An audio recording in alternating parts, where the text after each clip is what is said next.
Hello my dear lovely students, I welcome you all to a very important video, 40-day study plan, phase 2 NABARD grade 8 2022 का. You might find this video थोड़ा सा जल्दी है, ma'am अभी result तो आने देते, उसके बाद प्रिपरेशन की बात करते, but see, as your mentors, as your faculties, it is our duty to put you in the right direction. तो अभी जो एनर्जी लग रही है इधर उधर आपकी रिजल्ट आने तक उसको सही दिशा देना चाहते हैं. We really want that you start your preparation so that you later on do not repent that I missed the cut of या तब मैंने अच्छे से प्रिपेयर किया होता जो मैंने समय वेस्ट किया है. तो ये चीज़ें ना हो तो सही दिशा में आपको डालेंगे with the accurate plan that is required for the phase 2 exam. If you are new here, you are watching this video for the first time, do not forget to subscribe to our YouTube channel. We also have a Telegram channel, इसका link मिल जाएगा आपको description में, उसको join कर लीजिए. A lot of updates that are available freely on a daily basis वहाँ मिलेंगे. तो guys, सबसे पहले before talking about the plan directly I want to tell you all, एक बार रिमाइंड करा देती हूँ कि क्या आने वाला है पेपर में, क्या लिखने क्या वाले हो फेज 2 में. तो there are going to be 2 papers. General English का पेपर है which will be online descriptive, which means that आपको टाइपिंग करनी रहेगी कीबोर्ड पे. ठीक है, 3 क्वेश्चंस आएंगे 100 मार्क्स की और आपको 90 मिनट्स मिलेंगे टाइपिंग करने के लिए. Paper 2 is of ESI plus ARD for the generalist post. तो ये जो पेपर है it is for the generalist post. ठीक है, the people who are going to appear in a specialist post, agri engineering या कोई और जो भी आपकी पोस्ट है उसमें ESI ARD नहीं, rather your own subject paper will be there. उसका सिलेबस आप नाबार्ड वेबसाइट से डाउनलोड कर लीजिए, but the study plan is for the generalist post. तो यहाँ पे paper is going to be broken down into objective and descriptive. 30 questions objective के रहेंगे और आपके 4 क्वेश्चंस रहेंगे डिस्क्रिप्टिव के. ठीक है, 50-50 मार्क्स ईच. टोटल आपको मिलेगा 120 मिनट्स का टाइम. ठीक है, दीज 2 आवर्स एक्चुअली एक के बाद एक बैक टू बैक 2 आवर्स होंगे विदाउट एनी ब्रेक. ठीक है जी, अभी ये तो हो गया पैटर्न कि ये पेपर है, इसमें मैंने अपीयर करना है, but you should also know that what is your target. एक माइंड में टारगेट लेके चलना होता है ना, that okay this is what I am targeting. ऐसा तो नहीं है that I do the 100 marks paper and I will see जितने भी आ जाएंगे, जितने भी नहीं है. Cut off should be there in your mind. तो I will show you the previous years cut off. पिछले साल जो जनरल कट ऑफ थी सिलेक्शन की, जनरल का मतलब ये जनरलिस्ट है एक्चुअली ये पोस्ट, तो to avoid any confusion I will write here generalist. ठीक है जी, सो ये SC की कट ऑफ थी 109, आप देख सकते हो 0.67. ये ST की, OBC की, EWS की, अनरिजर्व की कट ऑफ थी 118.42. तो 200 मार्क्स हैं जो फाइनली, उसमें से 118.42 पीपल जिनके इनसे ऊपर आए 118.42 से, they got selected. Basically they got the interview call. And अगर हम बात करें पेपर वाइज कट ऑफ की, तो यहाँ भी पेपर वाइज कट ऑफ है. ऑफ कोर्स जो आपका अनरिजर्व्ड की बात करते हैं क्योंकि वो ज़्यादा ही रहती है. सो पेपर 1 जनरल इंग्लिश में जो डिस्क्रिप्टिव पेपर था 50.25 was the cut off. That means ऐसा नहीं है that I will score really high in ESI and ARD, मैं तो बहुत अच्छा वहाँ पे ही आई विल स्कोर 100 और बाकी 18 नंबर मुझे इंग्लिश से मिल जाएंगे. ऐसा नहीं होने वाला. There is separate cut off that you should keep in mind. 50.25 थी और ऑब्जेक्टिव और डिस्क्रिप्टिव की भी अलग है. ऑब्जेक्टिव की कट ऑफ थी 18.75, डिस्क्रिप्टिव की थी 20.25. ये 50 ईच है, हर पेपर 50 का था ना इसमें, तो ये आपकी कट ऑफ रहती है. तो this is what you should keep in mind. I am not saying that this is this cut off जो आपको टारगेट करनी है, बस इससे ऊपर नहीं कर सकते हो. इससे ऊपर करना चाहिए आइडियली. पेपर मुश्किल लगता है, वहाँ पे अटेम्प्ट बच्चे नहीं कर पाते, तो वो सब the things that we can not control, तो उनको ध्यान में हम ज़्यादा नहीं रखेंगे, लेकिन फिर भी एक फेयर आइडिया ले लेंगे कि अच्छा मुझे इतना तो स्कोर करना ही है. ठीक है, चलिए अब बात करते हैं key to success in phase 2. What is the one thing that can actually help you succeed in the phase 2 exam? I'm sorry, bear with me please. तो key to success है आपकी, सबसे पहले transition your mindset from objective to subjective. Now in phase 1 you have been giving so many mock tests, you have been doing so many MCQs, revision classes in the form of MCQs, we have taken your live practice sessions, YouTube sessions, you are also doing the practice. सब क्या था? Objective. Now you need to transition your mind from objective to subjective. This is very important. For that you need to know your strengths and weakness. When you are doing the transition from objective to subjective, you need to know that what are your strengths. Are you good in typing or not? Are you good in expressing or not? How are your spellings? Are you doing spelling mistakes? How are your grammatical errors? Do you know how to write an answer? Are you able to stick to the word limit or not? So these are your strengths and weakness. You need to know, you need to identify and then work on them, and then daily practice. These are the 3 things that are gonna help you irrespective of any study plan. If I give you a study plan, you follow that and you still remain in that mindset of the objective questions, you won't be able to write good answers. On the other hand, you know how to write a good answer, but you are not aware about your weakness. That is, you are not good in typing under the time pressure. How will you be able to get good marks in paper? No, right? And you know your strengths, you know your weaknesses, you have transitioned your mindset, but you are not doing the practice. You are writing the first essay of your paper in going in the examination. It will not help you score decent marks to get an interview call. So these are 3 very, very important things which are to be done from your end, right? Please try to do them. We will be there to support you always. Now, what you should do, list down the things to be covered. Very, very important. As I gave you the number, the score that you should have in mind कि अच्छा इतना आया था last year. On the same way, in the same direction, you should have the things that you need to cover. So very first comes very first thing, that is descriptive English. So descriptive English 100 marks paper, we call it a low hanging fruit. Why? Because see, if you know the right structure, know the right pattern, and are able to meet the requirement of the paper, you are going to good marks. People have been able to get more than 70 marks in descriptive English, so you can target that, right? And trust me, it will not matter that my English is not at all good. What do I do? You just need to practice. If you are able to write in a structured format, without spelling errors, without grammatical errors, and meet the requirement, that is the format of the paper. For example, if letter is there, format लिखना रहेगा, format में लिखोगे ना, informal, formal letter. Reading comprehension and ढूंढ के answer सही लिख दोगे. यही है इसमें descriptive English में that you need to do. तो know first of all the nitty-gritties of the things. तो क्या क्या चीजें हैं जो descriptive English में आती हैं? Essay, letter, RC, reading comprehension and precis writing. तो precis is kind of summary writing जो आपको लिखनी रहती है in your own words after reading a report. Out of these 4 any 3 can be asked. 4 भी पूछे जा सकते हैं, 4 के 4 दिए ना बांटने, but any 3 can be asked. तो आपको अच्छे से आना चाहिए ये. पहले तो the basics, the rules, the tips कि कैसे करना है, उसके बाद में प्रैक्टिस करनी है. ठीक है. Then second is guys ESI static and ARD static is the third one. These are 2 I have taken for descriptive writing because if you see majority of the questions are there जो कि static से आप solve कर पाओगे. If you see the previous year paper, so you need to have a good hands on the descriptive writing. How will you do this? You have been studying, right? Objective पढ़ते आए हो, कुछ मत करो. The topic that you feel, for example inflation, ESI का, you feel ये तो मुझे आता है, right? You write an answer on it. Course अगर आपके पास है तो कोर्स में तो we have given model question and answers. You need to see the model question, right an answer and then match with the model answer, है ना. उसके बाद में इवैल्यूएशन भी है कोर्स में, तो वो आपके बहुत काम आएगी. You should utilise it. We are waiting for you to submit the copy so that we can check, right. तो वो आपको काम आएगी. यहाँ पे कुछ नहीं करो, सिर्फ उठाओ जो आता है उसको लिखो इन अ फॉर्मेट, उसको चेक करवाओ so that you get to know कि कहाँ पे गलती कर रहे हो, कैसे इम्प्रोवाइज कर सकते हो. तो these are the things you need to do. उसके बाद में current affairs, how can you forget current affairs? 50 marks का objective paper is also there, right. And current affairs are also gonna be useful in the descriptive writing part. तो ESI current affairs and ARD current affairs, which majorly includes government schemes, reports and indices, major reports और current events. इसमें भी यही है, government schemes, major reports और current events.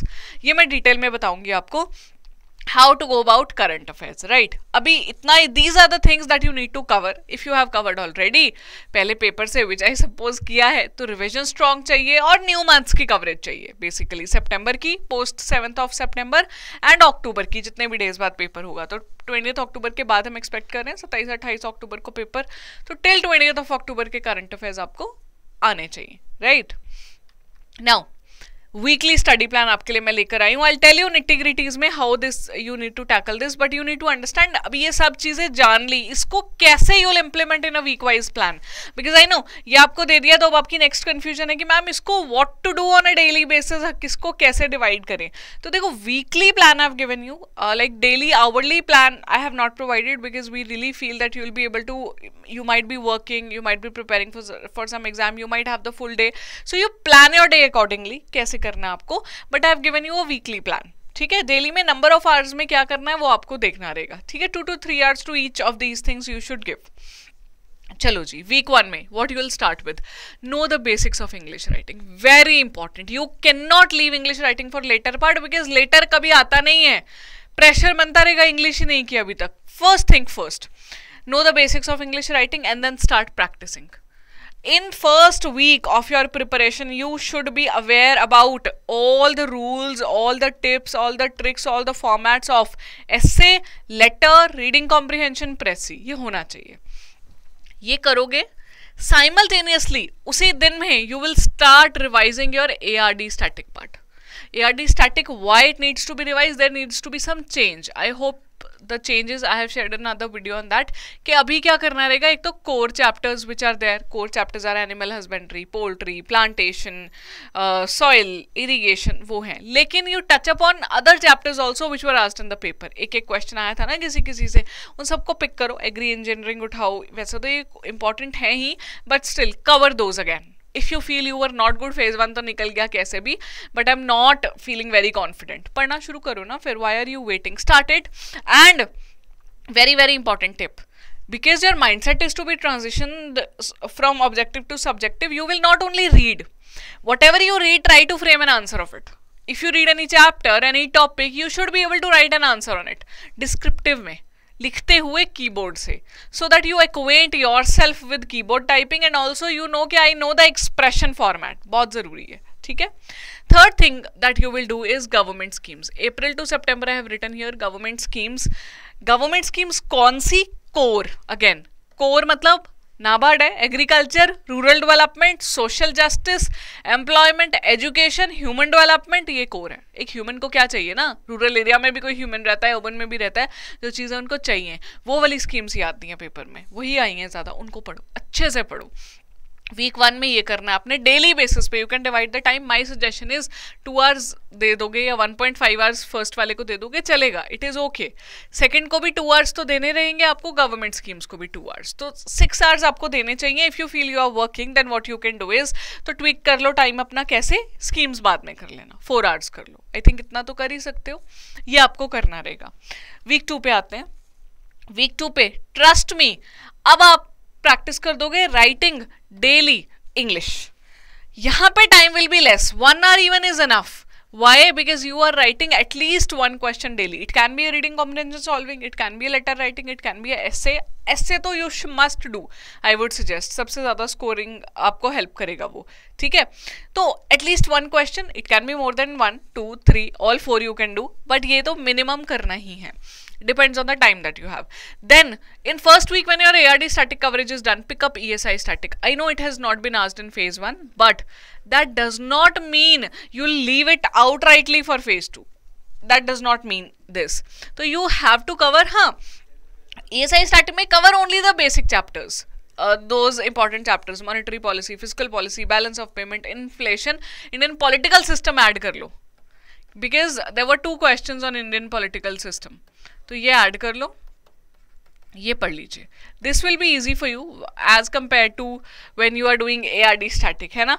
तो इसलिए मैंने इसके साथ में रखा है करंट अफेयर्स का रिवीजन है, नॉट गवर्नमेंट स्कीम्स का. रिगरस प्लान है ये, बट सिलेक्शन चाहिए. We really need selection. We have cleared first hurdle, we really want to clear the second hurdle and reach till interview stage. तो effort तो लगेगा, effort का तो कोई सब्सटीट्यूट नहीं है माय डियर फ्रेंड्स. फिर क्या करेंगे, current affairs revision. April to September I have specifically written here. See, for the phase 2 examination, 6 months of current affairs are important. You cannot do 3 months of current affairs and go. You must not do. 6 करना चाहिए. Ideally you should go for 9. If you have already covered 6 months, what I would suggest you go beyond this also. Right, but not compromising your revision. ठीक है, तो इतना आप करो। 6 months अगर अच्छा लगे पीछे चले जाओ, बिल्कुल ही टाइम नहीं है। You feel that no I have covered only 3 months before phase 1 और 2 months bare minimum, what do I do now? Then guys 6 month से मैक्सिमम 1 मंथ कम करके 5 मंथ्स कर लो। See, I'm trying to cater to all the people who have covered less than 3 months का current affairs. I am also trying to cater to the people who have covered more than 6 months का current affairs पहले. So it will depend on what is your preparation level currently. ठीक है, because it at the end of the day it is about your expression. You will be able to express in paper only if you are able to recall it. Recall कब कर पाओगे? When you will be able to revise it. That's it. ठीक है, ये week 2 था आपका। week 3 में my dear students आपको क्या करना है? English daily तो is your like religious practice, I can say. religiously करना ही करना है, एक आंसर लिखना ही लिखना है। till your paper लिख लो, बहुत अच्छे नंबर आएंगे, ट्रस्ट में। बाद में मुझे थैंक यू बोलोगे। Take full length test, paper 1 और पेपर 2 के week 3 पे जाके you should start taking full length test. When I say full length test, you can take objective tests also because they will help you later on in analyzing that which area still you are weak in, and also mock tests are always a source of coverage also. तो वो 30 सवाल जो आएंगे वो भी आप याद कर सकते हो। सो यहाँ पे आपको पूरा पेपर 1 पेपर 2 देना चाहिए so that you acquaint yourself. अभी क्या करना? कुरुक्षेत्र योजना रीड कर लो, और रीड करने का मतलब है make your short very short note so that what is the purpose of reading Kurukshetra Yojana? These are the journals by the government of India which will help you to get insights on the rural area. Kurukshetra is a rural journal. योजना जो है वो overall क्या चल रहा है economy में, government में, इंडिया में, उसके बारे में हेल्प करेगा। इकोनॉमी और सोशल इश्यूज के इनसाइट्स मिलेंगे आपको थ्रू योजना। तो my suggestion is read it. थोड़े थोड़े नोट्स बना लो। कितने मंथ्स का? 3 मंथ्स का पढ़ लो, 4 मंथ्स का। वीक में ईयर मंथ में एक आता है, आई एम सो सॉरी, योजना। तो आप 1 पढ़ लो, 2 पढ़ लो, 3 पढ़ लो, जितने पढ़े जाएं, बट 6 महीने का पढ़ना चाहिए। It will give you extra edge, कुछ एक्स्ट्रा चीजें लिख पाओगे पेपर में because you have read Yojana and Kurukshetra. This is your week 3 plan. मुश्किल लग रहा है? आई डोंट थिंक सो, कर लोगे आप। आई नो आप कर लोगे। वीक 4 पे आते हैं, प्रैक्टिस इंग्लिश। ये तो आपका अब वो बन चुका है धर्म कि ये तो करना ही है, daily 1 question you have to write. It will take less time. You will realize when you start from day 1 till you reach 4th week, you will take very less time in writing the English answer and you will become a pro in it with time. Take full length test of paper 2, I would say. In week 4 you can keep aside paper 1 because paper 1 का rigorous practice you have been doing in 3 weeks. तो 4th में सिर्फ वही कर लो कि एक essay लिखना start कर दो। यहाँ पे I would say focus on essay in last week, 4th week में। और full length test objective subjective ये मिलके करने लग जाओ so that you know that in a span of 120 minutes you need to cover both the things. और वहां पे भी ट्रांसलेशन चाहिए because you are solving questions in 30 minutes and when the questions get over directly आपको क्या start हो जाता है सब्जेक्टिव पेपर, तो वो आपको करना रहेगा। And then reports and indices of course ये कवर करनी है, मेजर रिपोर्ट्स एंड इंडिसेस, इनको भी कवर कीजिए इसी वीक में। एक और वीक है super week, super revision, all the current affairs, all the reports, all the yojanas, all the kurukshetras, whatever you have read, revise them. ये हफ्ता is for revision. Super practice of objective test, that means you have to do a lot of tests and analyze. क्या गलती है, कैसे ठीक करूं, वो करो। एंड सुपर राइटिंग, तो इनको आप क्लब करके भी कर सकते हो। टेस्ट लो, रिविजन करो। That is your 5 week plan. If you get another week, that is a bonus week, you can use that week for revision. थोड़ा चिल आउट हो सकते हो आखिरी हफ्ते में, you don't need not take a lot of pressure, but it will be a bonus week for you, right? So this is my weekly plan for you. I really hope that it helps you. लेकिन अभी यहाँ पे कहानी खत्म नहीं हो रही है, ये आपको करना है। पर इसके अंदर काफ़ी चीज़ें I know which will be difficult for you. English descriptive you will be doing because you know that these are the things I have to do. एक लिस्ट ऑफ एसेज है जो आपको प्रोवाइड की गई है कोर्स में, वहाँ से ले लो। A lot of general essays are there, lot of current affairs essays are there with the folder material which can help you in writing in the answer in the paper. You can refer to that. नहीं है, कुछ नहीं है, Google कर लो। Go and find on Google. You will find essay list बहुत सारी, लिखना शुरू करो। Videos are going to be coming in your course, live practice sessions शुरू कर रहे हैं, तो वो सब आपको हेल्प करेगा ना। प्लीज ये ध्यान रखो, ये करना ही है आपने। लेकिन कुछ निटिग्रिटीज हैं, जैसे डिस्क्रिप्टिव इंग्लिश आप टैकल कर लोगे, आई नो आंसर राइटिंग पे आप एफर्ट डालोगे, लेकिन करंट अफेयर्स है जो एक पेन पॉइंट बन जाता है इस टाइम पे, क्योंकि मन भी नहीं करता पढ़ने का, इतना पढ़ चुके हैं फेज 1 से पहले, पर पढ़ना भी है। तो उसके लिए थोड़ा सिंप्लीफाई करने की कोशिश करती हूँ मैं आपके लिए। 1 by 1 करते हैं। पहले this is clear, descriptive English में 4 थिंग्स हैं, the content is available in the course, make use of it, right. ESI static का और एआरडी स्टैटिक का जो डिस्क्रिप्टिव पार्ट है, it is again given in the course, the model question and answer, evaluative test, full length test, take all those test और else Google it. A lot of things are available, right. जो बच्चे नहीं है course में वो कर सकते हैं, ठीक है। बाकी नहीं हो तो ऐसा मत करो, ले लेना चाहिए। अब तो फेज 2 क्रैश कोर्स है हमारे पास, which is very like a decent course, minimal price पे, it will really help you, my sincere suggestion to you, ठीक है। तो मेल डाल सकते हो, कुछ डिटेल्स चाहिए उसके बारे में तो। लेकिन अभी बात करते हैं करंट अफेयर्स की, स्कीम्स, रिपोर्ट्स, मेजर रिपोर्ट्स और करंट इवेंट्स की, ठीक है।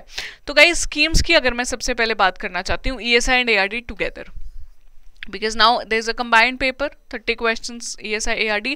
So phase 2 में you have to cover for 9 months, but this 9 months is applicable if you have already covered for 6 months. If before phase 1 you did not cover for 6 months and you covered only 3 months, then go for 6 months. अगर 6 किया था तो +3 कर सकते हो, right. This is ideal situation, लेकिन ideal के लिए हम फिजिबल को खराब नहीं करेंगे, ये ध्यान में रखना आपने। So this is what you need to do with schemes related to the syllabus. I have listed down the topics, agriculture allied वाली schemes, rural development, education, health, social justice, employment, environment, sustainable development, and there are few schemes, if you see NRLM, which are mentioned in your syllabus, NRLM, MG Narega, स्वच्छ Bharat mission, है ना। तो ये आप कर सकते हो, you should definitely do. In news है which have been in news for one reason or the other, very very important again। and dimensions कौन सी करनी है स्कीम्स की, कोर भी करना है स्कीम का। कोर का मतलब होता है what is the scheme about, why has it been launched, what is the purpose of it, और आसपास की भी जो इन्फॉर्मेशन मिले कर लो। व्हाई? क्योंकि अब the number of schemes have reduced that you need to cover, so you can go to core plus. Okay, this is about government schemes. Reports and indices की अगर हम बात करेंगे, ESI majorly has reports and indices, ARD has major reports, not reports and indices. So the ones that are related to syllabus, in syllabus of ESI, if you see again the topics like, if you see here, I have written here rural development, education, health, social justice, तो यही वाले topics हैं again जो आपको करने रहेंगे। यहाँ पे आप हाईलाइट कर लो और उनको करो, ठीक है। And the ones that are released by important organizations, उनको कवर करो, या फिर जो न्यूज में रही हैं उनको कवर करो। This is what you need to do for ESI reports and indices. When I say important organisations, तो they are on actually 2 level, national and international. International तो you know FAO, world bank, WTO, वो सब रहेंगे international तो। और national में NITI Aayog, ministry of agriculture, ministry of finance, NABARD itself, वो भी तो निकालते हैं। RRB इस पर रिपोर्ट निकाली थी, क्वेश्चन आया था ना, तो ये आपने करना रहेगा, ठीक है। Again the logic is 6 months and 9 months। तो this is about reports and indices, government schemes. Now major reports, what are the major reports? SCCC 2011, Census 2011, new education policy. Every time the question is asked, this time also it was asked in phase 1. The type of questions asked in phase 1 can be expected in phase 2 also. The same topics can be repeated. तो ये मत सोचना NEP पे तो question आ गया अब नहीं आएगा, no, it can be asked, और ज्यादा मार्कर पूछा जा सकता है। Economic survey, union budget, you should cover it because it will help you if you quote some answer, if you quote some union budget ka new scheme that has been launched apne answer mein, it will help you give an I would say give a taste to your answer, because answer, I always say, whenever you are writing an answer and you are giving the content, you are presenting a khichdi, a not so tasty food to the examiner. But if you put up some tadka in khichdi by using the union budget, survey, policy, if you mention these things, the khichdi will get weight, it will get the garnishing, and the examiner will be happy to see that, ठीक है। योजना और Kurukshetra I have mentioned here so that you do not miss out. These are the major reports of ESI. If I talk about ARD की major reports, they are NABARD annual report, Agri census, livestock census, production data and MSPs. Please cover them. थोड़ा data oriented है but it will help you. If you are able to retain, लिखा हो गया answer में तो answer बहुत अच्छा बन जाएगा, टेस्टी खिचड़ी बन जाएगा आंसर. If पेपर में क्वेश्चंस आ गए objective, you will get good score, right. So this is about the major reports. तो गवर्नमेंट स्कीम्स हो गया, रिपोर्ट्स एंड इंडिसेस हो गया, मेजर रिपोर्ट्स हो गया. We are left with current affairs. Current affairs are actually also related to syllabus, specially this time if you see economics वाले current affairs, social issues वाले current affairs ESI में पूछे गए हैं, वही आपको करने होंगे. मंथ कितना है? 6 to 9 months. Same logic, current affairs magazine is given in the course, stick to it, cover it. Don't be in the confusion कि shall I go for more. अभी पेपर में मोर नहीं चाहिए, लेस करके उसको याद रख के पेपर में प्रोड्यूस करके आना है, ठीक है. तो the point is you should be able to do such a good practice that out of 200 150 marks are descriptive. Practice इतनी अच्छी हो कि ये 150 तो मेरा स्ट्रॉन्ग एरिया है, जो बचे हुए 50 है ना वो ऑब्जेक्टिव है, we can not control that anyhow, वो अनसर्टेन रहता है. पर वो जो इतने अच्छे से पढ़ा होगा डिस्क्रिप्टिव के लिए भी, वो काम आएगा आपके इसमें भी, ठीक है. तो I really hope you found this plan useful. If you want the list ये पूरी, तो I will make the PDF available telegram channel पे, so that you can take a screenshot. इसका ले लो, अभी चाहिए नहीं तो बाद में इसका प्रिंट लेकर लिख के रख लेना that these are the things I really need to do. So I really hope you found this video useful. आपको पढ़ाई शुरू कर देनी चाहिए. It is a kind of motivation for you guys to study, and I really hope the students जो पढ़ के जाते हैं अच्छे से, उनको इंटरव्यू कॉल आए, बहुत जल्दी आए इंटरव्यू कॉल फेज 2 देने के बाद. तो if you are waiting for the interview call phase 1 के बाद फेज 2 में, तो आपको लिखना रहेगा नीचे कमेंट करके कि yes, I am waiting for the interview call. I'll see you soon. Wish you all the best.